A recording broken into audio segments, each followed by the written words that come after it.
യൂറോപ്പിൽ നാളെ Latin America Africa പോരാട്ടം. റൗണ്ട് ഓഫ് 32-ൽ കൊളംബിയ ഘാനയെ നേരിടും. ആദ്യമായി നോക്കൌട്ടിലെത്തിയ ഈജിപ്തിന് ഓസ്ട്രേലിയയാണ് എതിരാളികൾ.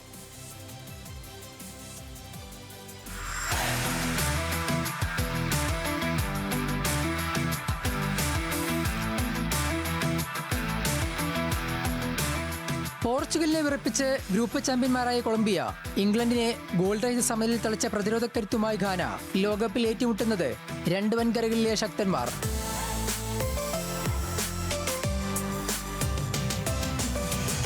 ഹാമിഷ് റോഡ്രിഗസിന്റെ കൊളംബിയ ലോകകപ്പിൽ തകർപ്പൻ ഫോമിലാണ്. ഗ്രൂപ്പ് ഘട്ടത്തിൽ ഉസ്ബെക്കിസ്ഥാനെയും കോങ്കോയും തോൽപ്പിച്ചു. കരുത്തരായ പോർച്ചുഗലിനെ വിറപ്പിച്ച് സമനില നേടി. റോഡ്രിഗസിന് പുറമെ ബയൺ സൂപ്പർ താരം ലൂയിസ് ഡിയാസും കൊളംബിയൻ മുന്നേറ്റത്തിന് കരുത്താണ്. മധ്യനിരയിൽ കളിമനയുന്ന കൊളംബിയൻ ഫുട്ബോൾ ഘാനയ്ക്ക് വെല്ലുവിളിയാകുമെന്നുറപ്പ്. പ്രതിരോധ കരുത്താണ് ഘാനയുടെ മറുപടി. ഇംഗ്ലണ്ടിന്റെ പേരുകെട്ട മുന്നേറ്റത്തിനെതിരെ ഗോൾ വഴങ്ങാതെ 90 മിനിറ്റും പിടിച്ചുകെട്ടി. കൊളംബിയ ഏറ്റുമുട്ടേണ്ടി വരിക ഈ പ്രതിരോധത്തോടായിരിക്കും. ആന്റോയിൻ സെമന്യു, ജോർദാൻ ആയു തുടങ്ങി യൂറോപ്യൻ ഫുട്ബോളിൽ കരുത്തു തെളിയിച്ച താരങ്ങൾ ടീമിലുണ്ട്.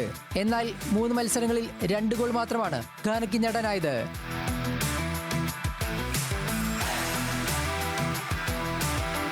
ലോകകപ്പിന് നോക്കൌട്ടിൽ ആദ്യമായി എത്തുന്ന ഈജിപ്തിന് ഓസ്ട്രേലിയയാണ് എതിരാളികൾ. മുഹമ്മദ് സലായുടെ നേതൃത്വത്തിൽ കരുത്തരായ ബെൽജിയത്തിനെതിരെ സമനിലയും ന്യൂസിലൻഡിനെ തോൽപ്പിച്ച് ലോകകപ്പിലെ ആദ്യ ജയം ഈജിപ്ത് സ്വന്തമാക്കിയിരുന്നു. ഇന്ന് വിജയിച്ച് ചരിത്ര നേട്ടത്തിനായിരിക്കും ഈജിപ്ത് ശ്രമം. 2006 മുതൽ എല്ലാ ലോകകപ്പുകളിലും കളിക്കുന്നുണ്ടെങ്കിലും പ്രീ ക്വാർട്ടറിനപ്പുറം കടക്കാൻ ഓസ്ട്രേലിയക്കായിട്ടില്ല.